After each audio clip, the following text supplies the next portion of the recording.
Episode की शुरुआत में हम देखते हैं कि मॉम इस बात से काफ़ी दुखी होती है कि उनका घर अभी डिमोलिश नहीं हो रहा। अब जब वो किचन में खाना बना रही थी तभी फ्रिज की प्लग में शॉर्ट सर्किट हो जाता है, जिससे कि मॉम को करंट लगता है। और अपने घर की ये हालत देखकर मॉम और भी ज़्यादा दुखी हो जाती है। फिर ये सभी लोग आज बाहर डिनर करने के लिए जाते हैं, जहाँ पर मॉम दुखी होकर बोल रही थी कि इतनी गर्मी है, ऊपर से हमारा फ्रिज भी खराब हो गया, पता नहीं कब हमारी लाइफ अच्छी होगी। जिस पर जाओ मॉम को बोलने लग जाते हैं कि उन्हें घर को रेनोवेट करा लेना चाहिए, वरना और भी दिक्कतें आती रहेंगी और हमारा घर काफ़ी पुराना हो गया है। इस पर मॉम कहती है कि तुम्हें पता भी इस समय कितना खर्च आएगा, कोई ज़रूरत नहीं ये सब करवाने की। फिर वो यहाँ पर चैंगवान से पूछती है कि उसके और जियालंग के बीच में कैसा चल रहा है, पर चैंगवान मॉम को बोल देती है कि मॉम आपको मेरा जवाब पता है, मेरा अब शेन फैमिली से कोई भी लेने देना नहीं है। लेकिन मॉम यहाँ पर खुद को ब्लेम करने लग जाती है कि ये सब मेरी गलती है, मुझे उस वक्त गुस्से में आकर उन लोगों को वो सब कुछ नहीं बोलना चाहिए था।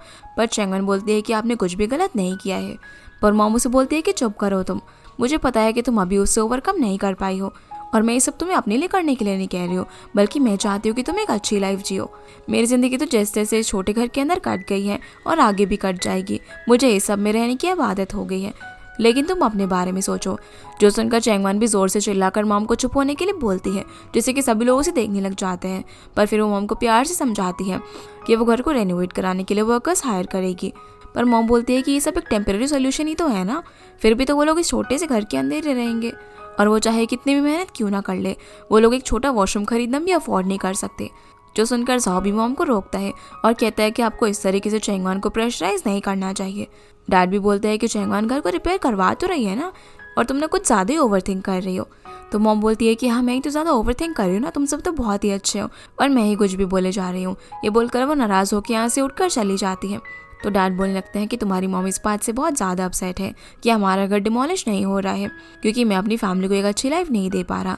पर चैंगवान डैड को ऐसी बातें करने से मना करती है और मॉम के पीछे पीछे जाती है, जहाँ वो उनसे माफ़ी मांगती है, इस तरीके से बात करने के लिए और नाराज़ होने को मना करती है।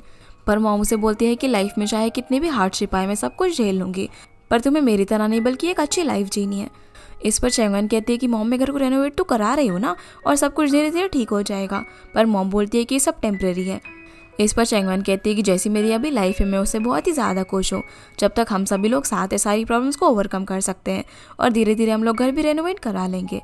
पर मॉम बोलती है कि ये सब टेम्परेरी है और गुस्से में यहाँ से चली जाती है। चैंगवान अब जब रात में बैठी हुई थी तभी उसे जाओ फ्रिज के लिए कुछ पैसे ट्रांसफ़र करता है, जो देखकर वो हैरान हो जाती है। तभी वो उसके रूम में आकर बताता है कि मैं ट्यूशन देता हूँ, उसी से मुझे पैसे मिले और इन्हें मैं तुम्हें ट्रांसफ़र कर रहा हूँ। पर चैंगवान बोलती है कि अभी भी तो तुम्हारी जॉब लगी है, तुम्हें ये सब करने की ज़रूरत नहीं है और तुम सिर्फ अपने काम पर ध्यान दो। पर वो कहता है कि फैमिली का भी बुरा टाइम चल रहा है, जिसमें मैं भी कंट्रीब्यूट करना चाहता हूँ। तुम घर रेनोवेट कराने वाली हो जिसके अंदर काफ़ी पैसा लगेगा, इसलिए मैं भी तुम्हारी मदद करना चाहता हूँ, और फिलहाल तुम इन पैसों को रख लो, बाद में जब तुम्हारे पास आ जाए तो मुझे इंटरेस्ट के साथ रिटर्न कर देना।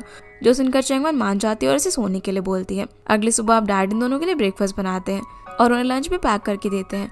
अगले सुबह हम देखते हैं कि चैंगवान और जाओ दोनों काम पर जाते हैं, जहाँ जाओ ने अब डिलीवरी बॉय का काम करना शुरू कर दिया था। वो बहुत ही अच्छा काम कर रहा था, जिसकी वजह से उसके सुपरवाइजर से उसे अप्रिसिएशन भी मिलता है, और फिर वो ऑर्डर डिलीवर करने के लिए निकल जाता है।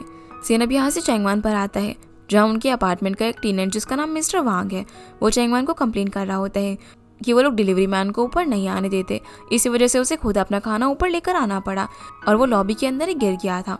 जिस चीज़ के लिए चैंगवान उसे माफ़ी मांगती है और क्लीन कराने के लिए बोलती है, पर वो कहता है कि मेरा फ्रेंड यहाँ पर आने वाला है, पता नहीं क्लीनिंग स्टाफ कब आएगा, तुम यहाँ पर खड़ी हुई हो, तुम ही क्लीन कर दो ना। जो सुनकर वो खुद ही यहाँ पर क्लीन करने लग जाती है। तभी यहाँ पर जियालंग आता है, जो चैंगवान को ऐसे देखकर उसकी मदद करने लग जाता है। पर चैंगवान उसे बोलती है कि मिस्टर जियालंग मैं यहाँ पर काम कर रही हूँ, अगर आपको कुछ चाहिए तो आप नीचे मेरा वेट करो। पर वो यहाँ पर मिस्टर वांग से बोलने लग जाता है कि मैं तुम्हें 10,000 युआन देता हूँ, इसके बदले में तुम इस लड़की को परेशान करना बंद करो। लेकिन मिस्टर वांग नहीं मान रहा होता, तो जियालंग उसे 20,000 युआन देता है, जो सुनकर वो फटाफट से मान जाता है। फिर हम चैंगवान और जियालंग को पार्किंग में बात करता हुआ देखते हैं। चैंगवान उसे बोलते हैं कि तुम्हें वो पैसे खर्च करने की कोई भी ज़रूरत नहीं थे, लेकिन अगर तुम फिर भी बेवकूफ़ बनना चाहती हो तो बनते रहो, मुझे इस सबसे कोई प्रॉब्लम नहीं है। तो जियालंग यहाँ पर उसे माफ़ी मांगने लग जाता है। वो कहता है कि मेरे डैड ने मुझे और जियाली को काफ़ी डांटा, जिसके बाद मैंने तुम्हारे और मेरे बारे में काफ़ी सोचा। वो बोलता है कि तुम्हें सपोर्ट और रिस्पेक्ट चाहिए ना, तो मैं सब तुम्हारे लिए करूँगा, और तुम इसके अलावा जो भी बोलोगी मैं वो करूँगा। पर चैंगवान उसे बोलती है कि अब तुम्हारा और मेरा कोई भी लेने देना नहीं है, इसलिए तुम मुझसे माफ़ी मत मांगो। वो फिर उसे एक कंपनी में जॉब ऑफर करता है, जहाँ पर उसे 30,000 युआन की सैलरी मिलेगी। उसी वक्त दोंग याओ को कार से लेकर जा रहा होता है, जो कि इन दोनों को साथ में देखकर गाड़ी वहीं पर रोक देता है। दोंग बोलता है कि जियालियांग चेंगवन के साथ क्या कर रहे हैं, कहीं वो उसे फिर से मनाने तो नहीं आया। और याओ को बोलता है कि ऐसे टाइम में तो तुम्हें हीरो बनकर चेंगवन के पास जाना चाहिए और उसे रोकना चाहिए, कहीं वो फिर से गलत डिसीजन ना ले ले। जिस पर याओ बोलता है कि लगता है तुम उसे अभी तक नहीं समझे, वो बहुत ही स्ट्रांग विल की लड़की है और वो वापस से गलत डिसीजन नहीं लेगी। इधर चेंगवन भी जियालियांग को बोलती है कि उसकी फैमिली अभी बहुत ही ख़राब कंडीशन में है और फिलहाल उसे इस जॉब की बहुत ही ज़्यादा ज़रूरत है, लेकिन फिर भी वो इस अपॉर्चुनिटी को नहीं लेगी और अपनी मेहनत से काम करके आगे बढ़ेगी। और तुम्हें चाहे अपनी गलती पर पछतावा हुआ हो या फिर तुम्हारे डैड की वजह से तुम ये सब कर रहे हो, लेकिन ये सब करके कुछ भी नहीं होने वाला, क्योंकि हमारा ब्रेकअप हो चुका है। अब मेरा तुमसे कोई भी लेना देना नहीं है, इसीलिए आगे से मुझसे मिलने के लिए मत आना। ये बोलकर वो अपने काम पर वापस चली जाती है और जियालियांग उसे देखता रह जाता है। जो सब देखकर याओ भी काफ़ी खुश हो रहा था और फिर दोंग उसे भी यहाँ से लेकर चला जाता है। रास्ते में फिर दोंग याओ से बोलता है कि मैं तो आपके साथ इतने सालों से काम कर रहा हूँ और चेंगवन को सिर्फ आप अभी कुछ महीनों से ही जानते हो, लेकिन आपको फिर भी उसके बारे में काफ़ी कुछ पता है। और बोलता है कि चेंगवन अभी डिफ़िकल्ट सिचुएशन में है, अगर आप उसकी हेल्प करना चाहते हो तो आप भला सीधा जाकर उसकी हेल्प क्यों नहीं कर देते और उसे दूर से ये सब देखते क्यों रहते हो। जो सुनकर याओ से मीटिंग के बाद ग्रैंडमा के पास लेकर जाने के लिए बोलता है, जिस पर दोंग कहता है कि क्या हुआ, आप सीधा जाकर उसे नहीं बोल सकते, इसलिए ग्रैंडमा के थ्रू उसकी हेल्प करवाओगे ना। जो सुनकर याओ उसे चुप करवा देता है, लेकिन दोंग यहाँ पर सच्चाई बोल रहा था। सीन अभी यहाँ से चेंगवन पर आता है, जो कि ऑफिस के बाद इंजीनियर से मिलती है घर के रिनोवेशन के लिए, और वो उससे पैसों की बात कर ही रही थी। तभी वो वहाँ पर जाओ को डिलीवरी पर्सन की ड्रेस में देखती है, जिसका एक छोटा सा एक्सीडेंट हो गया था। ये देखकर वो उसके पीछे पीछे जाती है, जहाँ पर जाओ एक कस्टमर को खाना डिलीवर कर रहा था। जो सब देखकर चेंगवन काफ़ी ज़्यादा इमोशनल हो जाती है।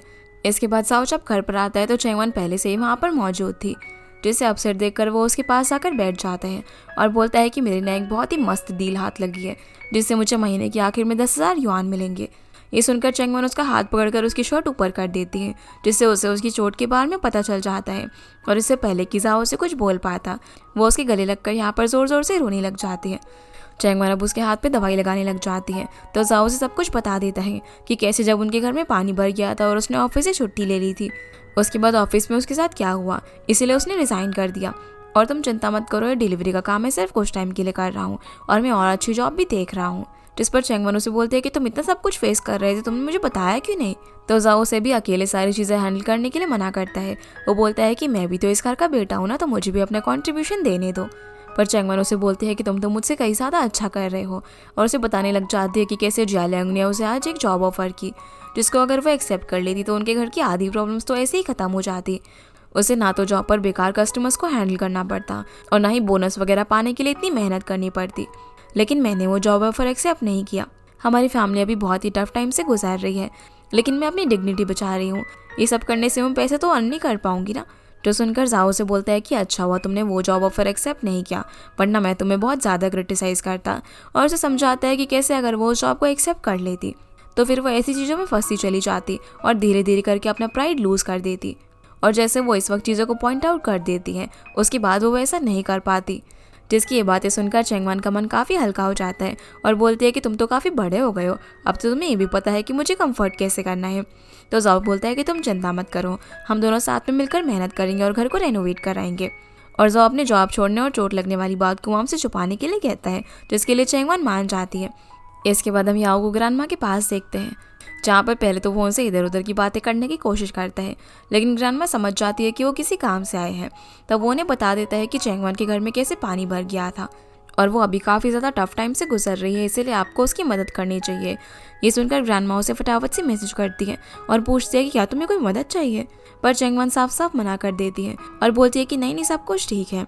जो देखकर याओ ग्रैंडमा से बोलता है कि मुझे पता था वो ऐसा ही कहेगी, इसलिए मैं आपके पास आया था। जो देखकर ग्रैंडमा बोलती है कि तुम उसके लिए मदद मांगने के लिए मेरे पास आए हो, ये तो तुम्हारे अंदर काफ़ी बड़ी इंप्रूवमेंट है। लगता है कि तुम दोनों की जो साथ में ट्रिप थी वो काफ़ी अच्छी रही।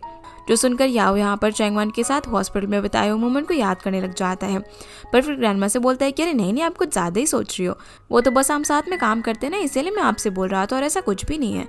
तो ग्रैंडमा बोलती है कि वो बहुत ही स्ट्रांग पर्सनैलिटी है, तुम उसकी चिंता मत करो, वो अपने आप सब कुछ हैंडल कर लेगी। इसीलिए अब याओ भी उनसे कुछ नहीं बोल पाता। फिर हम याओ को दोंग के साथ फिशिंग करता हुआ देखते हैं, जहाँ पर उसका ध्यान फिशिंग के अंदर बिल्कुल भी नहीं था और वो सिर्फ चेंगवन के बारे में ही सोचे जा रहा था। पर दोंग उसे अपने शांगली प्रोजेक्ट पर फोकस करने के लिए कहता है और बोलता है कि अगर उसे शांगली होटल चाहिए तो इसके लिए उसे चैंगवान का सहारा लेना चाहिए, लेकिन वो ऐसा करने से मना कर देता है क्योंकि चैंगवान की लाइफ अभी काफ़ी ज़्यादा मैस हो रखी थी। फिर हम जियालियांग को देखते हैं जो कि जैसे ही घर पर आता है तो जाले उससे पूछने लग जाते हैं कि उसकी और चैंगवान में कैसे बातें हुई, पर वो उसे बोलने लग जाता है कि तुमने पहले ही चीज़ें इतनी ख़राब कर दी हैं और वो वापस से ठीक नहीं हो सकती। तो वो उसे दोबारा से कोशिश करने के लिए बोलती है और बोलती है कि तुम्हें पता है कि डैड तुम्हें क्यों पसंद करते हैं, वो सिर्फ इसीलिए क्योंकि तुम इस घर के इकलौते बेटे हो। अगर तुम्हारा एक और भाई होता तो वो तुमसे नहीं बल्कि उससे ज़्यादा प्यार करते, क्योंकि तुम वैसे भी किसी चीज़ में अच्छे नहीं हो और हमारी फैमिली को बचाने का भी यही एक तरीका है। जो सुनकर वो उसे अपना फ़ोन दे देता है और बोलता है कि अगर तुम्हें कोई दिक्कत नहीं है तो तुम खुद ही उससे बात कर लो ना। ये बोलकर अपना फ़ोन देकर वहाँ से चला जाता है।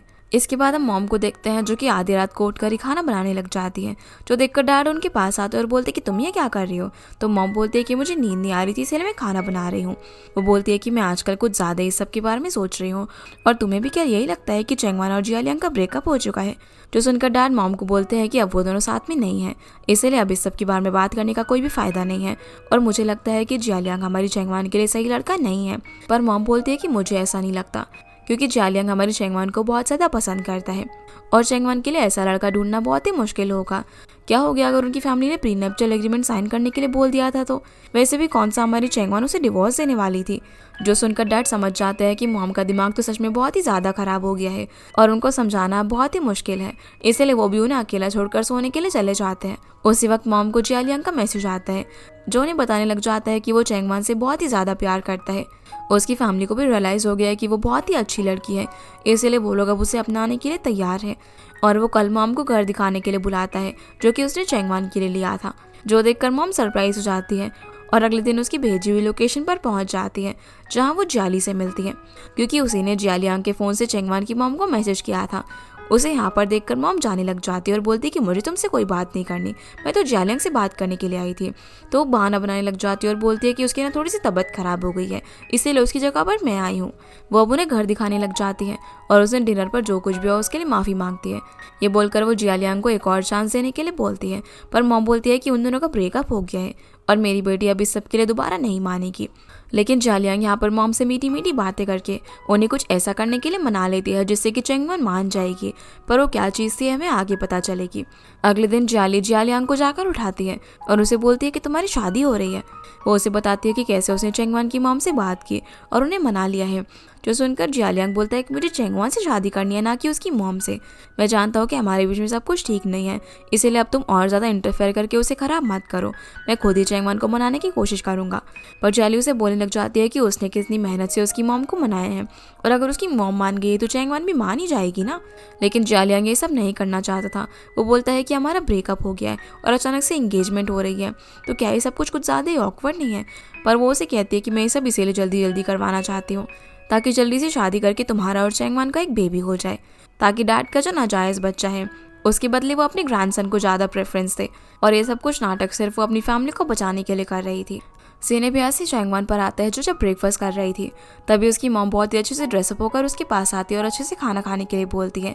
चैंगवान इस तरीके से मॉम को देखकर सरप्राइज हो जाती है और बोलती है कि आप इतना तैयार होकर कहाँ पर जा रही हो। तो मॉम बोलती है कि आज हमारे डांस ग्रुप का परफॉर्मेंस है, इसीलिए उन्होंने हमें ऐसे ड्रेसअप करके आने के लिए बोला है।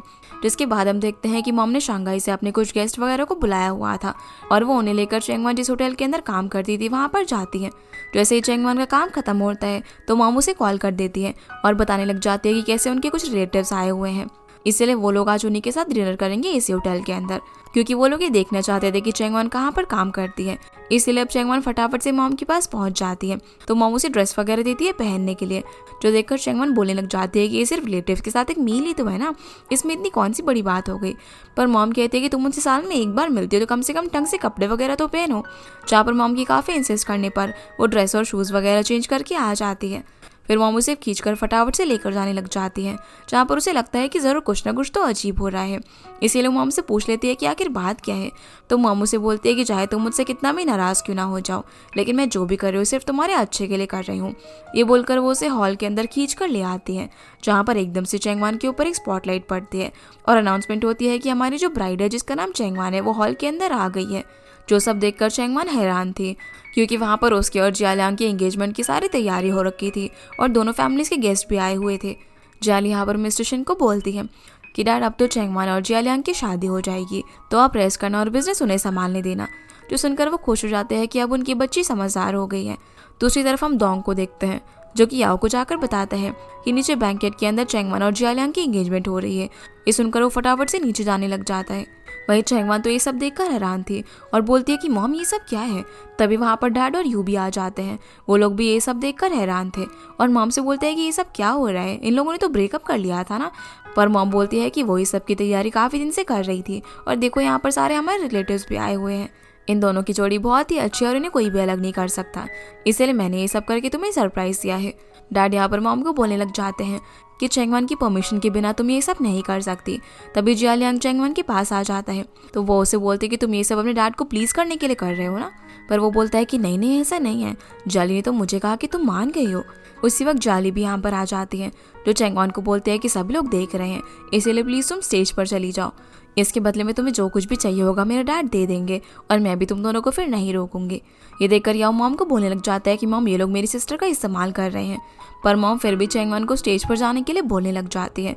इसलिए चैंगवान अब स्टेज पर जाकर सभी को बताती है कि कैसे वो और जियालियांग 3 साल तक रिलेशनशिप में थे, लेकिन अब उन दोनों का ब्रेकअप हो गया है, इसलिए यहाँ पर आज कोई एंगेजमेंट वगैरह नहीं होने वाली है। वो सभी लोगों को यहाँ पर बेकार में आने के लिए उनसे माफ़ी मांगती है और स्टेज से उतर के जाने लगती है। उसी वक्त याओ भी यहाँ पर आ जाता है और मॉम यहाँ पर चैंगवान को रोकने के लिए स्टेज पर आ जाती है, जहाँ पर वो सभी लोगों को बोलने लग जाती है कि नहीं नहीं ऐसा कुछ भी नहीं है, बच्चे सिर्फ लड़ाई कर रहे हैं। पर चैंगवान अपनी मॉम को रोककर बोलती है कि आप प्लीज़ मेरे डिसीजन की रिस्पेक्ट करो। मॉम बोलती है कि ये सब करके जियालियांग तुम्हें ऑलरेडी दिखा चुका है कि वो तुमसे कितना ज़्यादा प्यार करता है और तुम्हें और क्या चाहिए। तो चैंगवान बोलती है कि हाँ वो मुझसे प्यार करता है, इसीलिए मुझे वो टेस्ट कर रहा था। इतने सालों से ये छुपा कर कि वो रिच है। वो मुझसे प्यार करता है, लेकिन जब उसकी फैमिली मुझे और हम लोगों को इंसल्ट कर रही थी तब वो कुछ भी नहीं बोला। वो मुझसे प्यार करता है, लेकिन फिर भी उसने चुपचाप से ब्रेकअप कर लिया और अपने डैड को प्लीज़ करने के लिए अब मेरे पास वापस आ रहा है। ये सब दिखावा कर रहा है एंगेजमेंट वगैरह करने का। जो सुनकर जियालियांग यहाँ से अपसेट होकर चला जाता है और मॉम चैंगवान को बोलने लग जाती है कि कोई भी परफेक्ट नहीं होता। मुझे पता है कि तुम मुझसे अपसेट हो, लेकिन घर पर जाकर हम ये सब कुछ सॉल्व कर सकते हैं ना। अब यहाँ पर काफ़ी सारे रिलेटिव्स वगैरह आए हुए हैं जो सब कुछ देख रहे हैं, इसीलिए प्लीज़ मुझे और ज़्यादा एम्बैरेस मत करो। तो चैंगवान मॉम को बोलती है कि मैं किससे शादी करूँगी और कब करूँगी ये मेरा डिसीजन होगा और अब मैं ये सब कुछ और नहीं कर सकती, ये बोलकर जाने लगती है। तो मॉम चैंगवान को चिल्लाकर बोलती है कि अगर तुम आज यहाँ से चली गई ना तो तुम मेरी बेटी नहीं हो। जो सुनकर चैंगवान की आंखों में आंसू आ जाते हैं।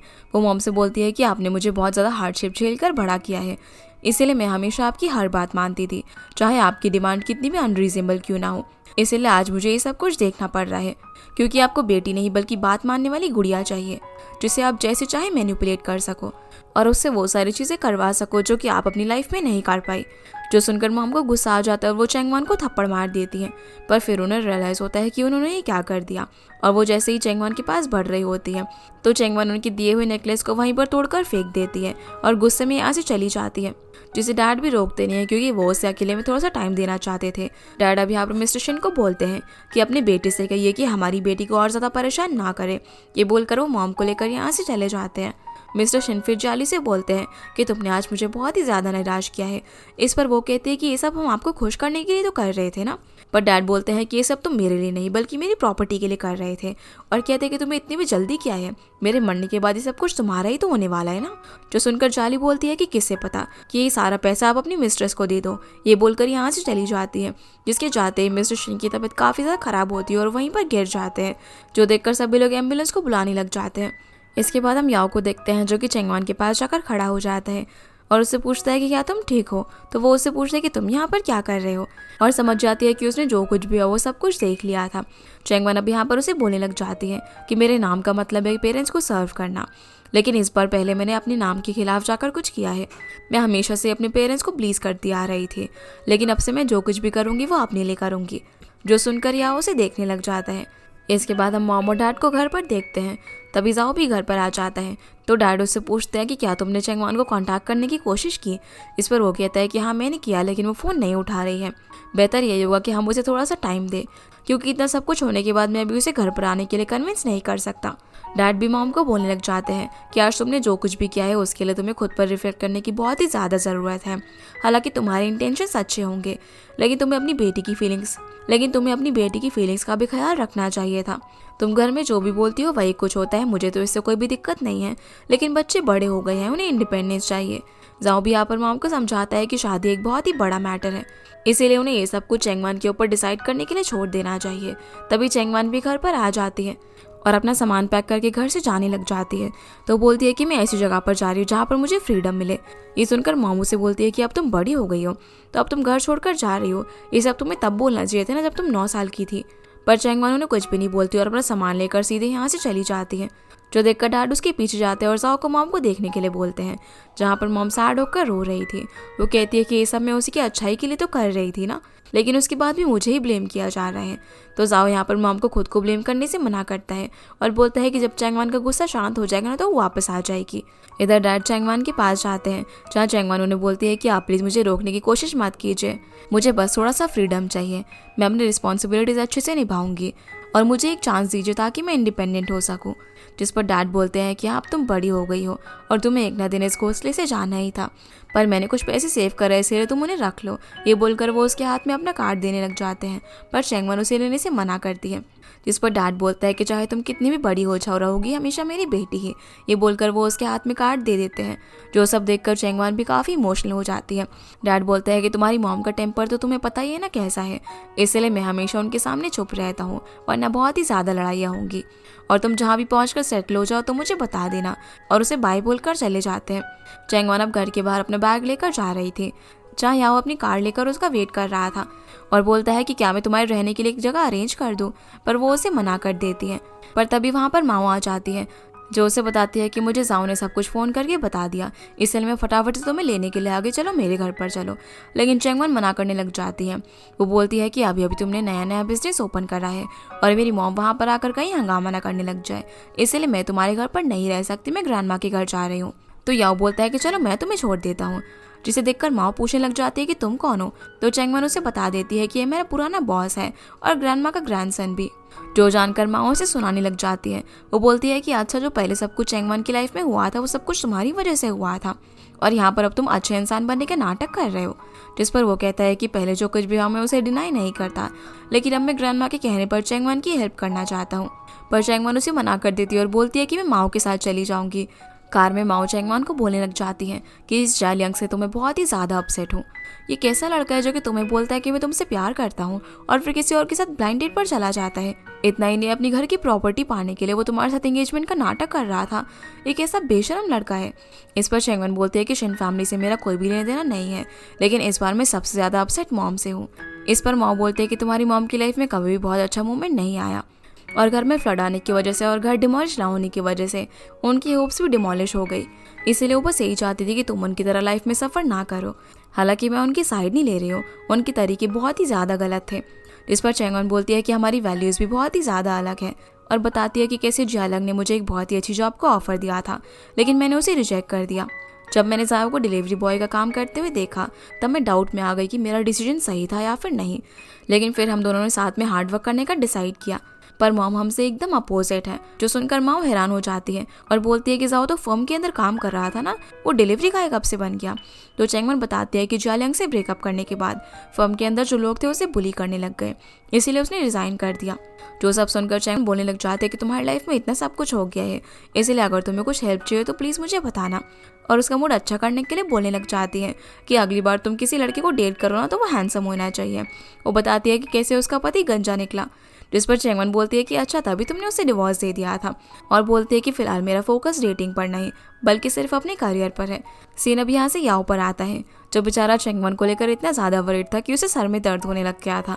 इसके बाद हम चेंगमान को ग्रैंडमा के पास देखते हैं, जहाँ पर वो उन्हें थैंक यू बोलती है कि वो उसे अपने पास रख रही है और बताती है कि वो अपनी मॉम के साथ 29 ईयर्स तक रही है। उसने उनकी हमेशा हर बात मानी, लेकिन इतना सब कुछ करने के बाद भी वो उसे एक अनग्रेटफुल चाइल्ड समझती है। जिस पर ग्रैंडमा उसे बोलने लग जाती है कि तुम्हारी लाइफ में जितने भी लोग आ रहे हैं, चाहे वो तुम्हारे पेरेंट्स हो, तुम्हारा भाई हो या फिर कोई और, वो सब लोग तुम्हारी लाइफ के अंदर सिर्फ पासर बायस हैं। और जब तुम मेरी एज में पहुंच जाओगे ना, तब तुम्हें रियलाइज़ होगा कि ये जर्नी सिर्फ तुम्हारे अकेले की है, इसीलिए तुम्हें अपने लिए भी जीना चाहिए। तभी चेंगमान अपने पास से एक नेकलेस निकाल कर ग्रैंडमा को देती है, जिसके अंदर उसका और ग्रैंडमा का फोटो था और उसने माओ से बनवाया था, जो कि ग्रैंडमा को बहुत ही ज़्यादा पसंद आता है और वो चेंगमान को हक कर लेती है। अगली सुबह याओ सनफ्लावर्स लेकर ग्रैंडमा के पास आता है, जिसे इतनी सुबह सुबह यहाँ पर देखकर ग्रैंडमा हैरान थी, पर वो पूछने लग जाते कि चेंगमान कहाँ पर है। तभी चेंगमान वॉशरूम से निकल कर आती है, जो कि जब ग्रैंडमा के कपड़ों को धो रही थी तभी उसकी आंख में थोड़ा सा सोप चला जाता है, जिसकी वजह से उसकी आंखें लाल हो गई थी। तो याओ उससे पूछता है कि क्या तुम रो रही थी, पर वो कहती है कि नहीं नहीं, मैं भला क्यों रोऊंगी, और उसे बताती है कि उसकी आंखों में सोप चला गया। जो देखकर वो कहता है कि तुम्हें ये सब करने की क्या ज़रूरत है, मैं यहाँ पर कपड़े धोने के लिए कोई लगवा देता हूँ ना। जिस पर चैंगवन बोलती है कि मैं ग्रैंडमा के रूम को इस्तेमाल कर रही हूँ, इसलिए मैं उनके लिए इतना तो कर ही सकती हूँ। ग्रैंडमा फिर यहाँ पर याओ से पूछने लग जाती है कि तुम इतनी सुबह सुबह यहाँ पर क्या कर रहे हो, क्या तुम चैंगवन को मिलने के लिए आए हो। जो सुनकर ये दोनों ही थोड़े से ऑकवर्ड हो जाते हैं और याओ यहाँ पर ग्रैंडमा से झूठ बोल देते हैं कि नहीं नहीं, ऐसा नहीं है, मैं तो आपसे मिलने के लिए आया हूँ। इस पर ग्रैंडमा बोलती है कि अच्छा, अगर तुम्हें अपनी सिंसेरिटी दिखानी है तो चलो मेरा काम करो। ये बोलकर वो उसे अपने कपड़े धोने के लिए भेज देती है।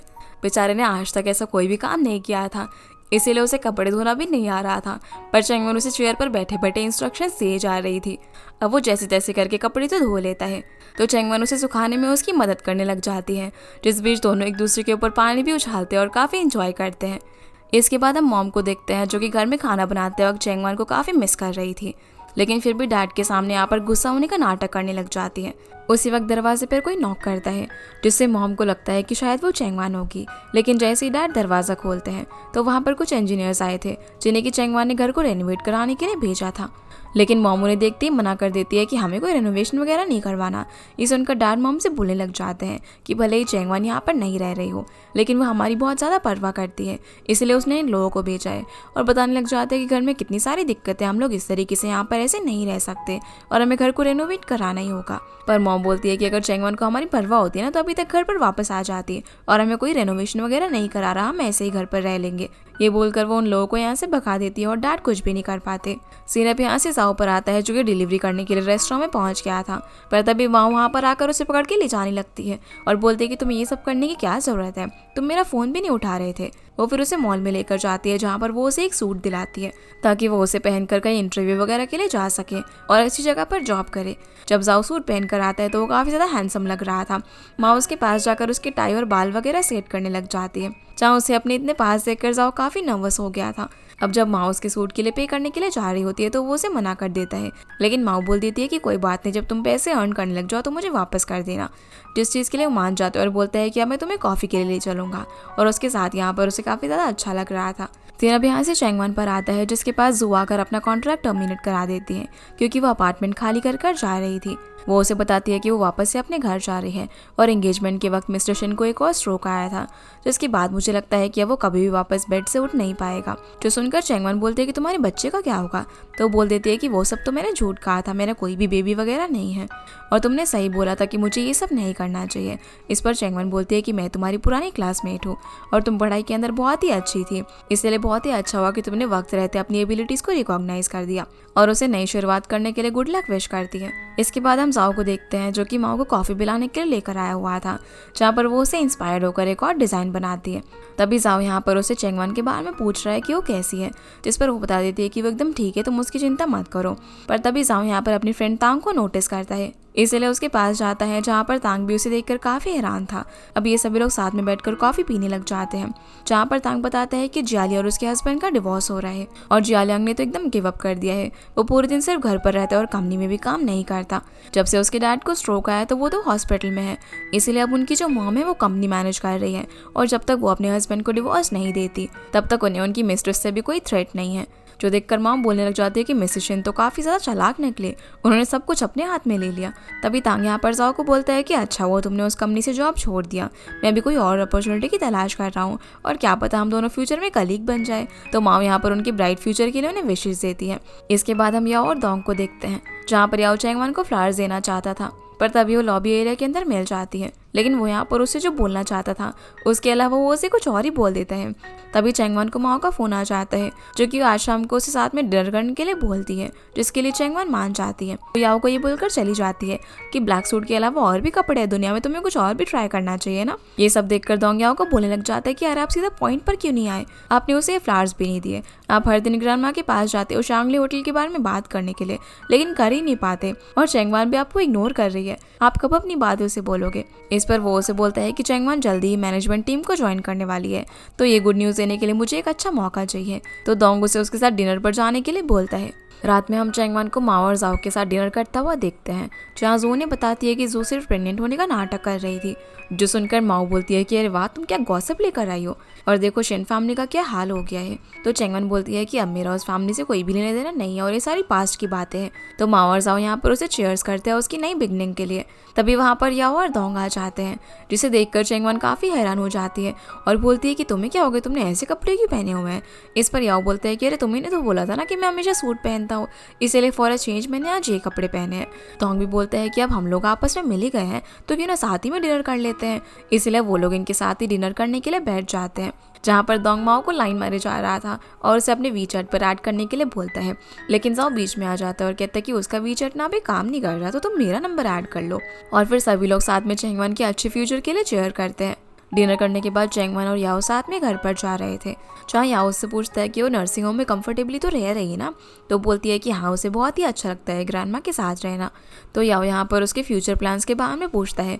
इस पर वो कहती है कि मैं हार्डवर्क करके पैसे कमाऊंगी। तो याओ उसे गुड न्यूज़ देता है कि कंपनी अपार्टमेंट बिजनेस को एक्सपेंड करने वाली है और उसके लिए जो मैनेजमेंट टीम उन्हें चाहिए उसके अंदर चैंगवान का नाम भी है। जो सुनकर वो हैरान हो जाती है और बोलती है कि कहीं तुमने तो मुझे रिकमेंड नहीं किया, और आखिर तुम ये सब क्यों कर रहे हो, कहीं तुम्हें मेरी फैमिली से कुछ चाहिए तो नहीं। जो सुनकर याओ बोलता है कि शायद तुमने कुछ ज़्यादा ही ड्रामा वगैरह देखती हो, ये सब कुछ ना तुम्हारी मेहनत का नतीजा है। जो सुनकर चैंगवान खुश हो जाती है और बोलती है कि हाँ, मेरी फैमिली के पास कुछ है भी नहीं जो कि तुम ले सको। अब चैंगवान काफ़ी अच्छे से मन लगाकर पूरी मेहनत से काम करती है, जिसकी वजह से उसे और भी क्लाइंट से अप्रिशिएशन मिलता है। पर इधर मॉम चैंगवान के बिना बहुत ही ज़्यादा उदास रहती थी। एक दिन जब वो घर पर वॉन्टॉन्स बना रही थी तब वो सोच रही थी कि काश चैंगवान भी इन्हें यहाँ पर खाने के लिए होती। जो देखकर डैड चैंगवान को मैसेज करते हैं कि मुझे पता है कि तुम काम में बहुत ही बिजी रहती हो, लेकिन टाइम पर खाना खाना मत भूलना। जो देखकर वो काफ़ी इमोशनल हो जाती है और मॉम के साथ बिताए मोमेंट्स को याद करने लग जाती है कि वो कैसे उनकी देखभाल करती थी। अगले दिन अब डैड चैंगवान का कुछ सामान देने के लिए उससे मिलने के लिए आते हैं, तो चैंगवान उन्हें अपनी सैलरी देती है। जो देखकर डैड कहते हैं कि हमें इतने पैसों की ज़रूरत नहीं है, पर वो उन्हें सभी पैसे रखने के लिए बोलती है। बातों ही बातों में फिर डैड उसे बताने लग जाते हैं कि कैसे दूर से ही उसकी मॉम पहचान लेती थी कि चैंगवान घर पर आने वाली है, और वो हर रोज़ उसके लिए खाना बनाती थी और उसके शूज़ पॉलिश किया करती थी। लेकिन जब से वो घर से गई है तब से मॉम काफ़ी ज़्यादा शांत रहने लगी है। तुम और तुम्हारी मॉम ना बिल्कुल एक जैसे हो। पर चैंगवान बोलती है कि नहीं नहीं, हम दोनों एक जैसे नहीं हैं। तो डैड बोलते हैं कि तुम दोनों हमेशा एक दूसरे के बारे में सोचते रहते हो, लेकिन दोनों में से कोई भी कॉम्प्रोमाइज़ करने को तैयार नहीं है। जो सुनकर चैंगवान बोलती है कि मुझे पता है कि मैंने इस तरीके से घर से निकलकर आपको और मॉम को काफ़ी हर्ट किया है, लेकिन अगर मैं ये नहीं करती तो मॉम को अपनी गलती कभी रियलाइज़ ही नहीं होती। डैड भी बोलते हैं कि हाँ, तुम सही कह रही हो, तुम्हारे साथ जो कुछ भी घर पर हुआ वो काफ़ी अनफेयर था, पर मॉम हमेशा तुम्हारे लिए अच्छा ही चाहती है। हालांकि उसके आउटकम्स अच्छे नहीं होते, लेकिन हमें उसे थोड़ा सा टाइम देना चाहिए और मेरे हिसाब से वो बदल जाएगी। फिर वो यहाँ पर चैंगवान को मॉम के बनाए हुए वॉन्टॉन्स देते हैं, जो देखकर चैंगवान काफ़ी ज़्यादा इमोशनल हो जाती है। चैंगवान को माओ के साथ वो वॉन्टॉन्स खाता हुआ देखते हैं, जहाँ पर वो काफ़ी ज़्यादा इमोशनल हो रही थी। जो देखकर माओ से बोलती है कि लगता है कि तुम्हारा दिल पिघल रहा है, पर वो कहती है कि नहीं नहीं, ऐसी बात नहीं है, चाहे जो कुछ भी हो मैं अभी घर नहीं जाऊँगी, क्योंकि मैं चाहती हूँ कि मॉम ने जो कुछ भी किया है वो एक बार उस सब पे रिफ्लेक्ट करे। इस बीच मैं भी अपना माइंड थोड़ा सा क्लियर करना चाहती हूँ। हालांकि घर से अलग रहकर मुझे फ्रीडम तो मिल गया है, लेकिन फिर भी मैं घर को काफ़ी ज़्यादा मिस करती हूँ। तो माओ से बोलती है कि जैसे तुम्हारी मॉम हमेशा घर की बॉस रही है, लेकिन वो कभी भी तुमसे अलग नहीं रही है, वैसे ही तुम भी हमेशा एक ओबीडियंट डॉटर रही हो और कभी अपनी मॉम से अलग नहीं रही।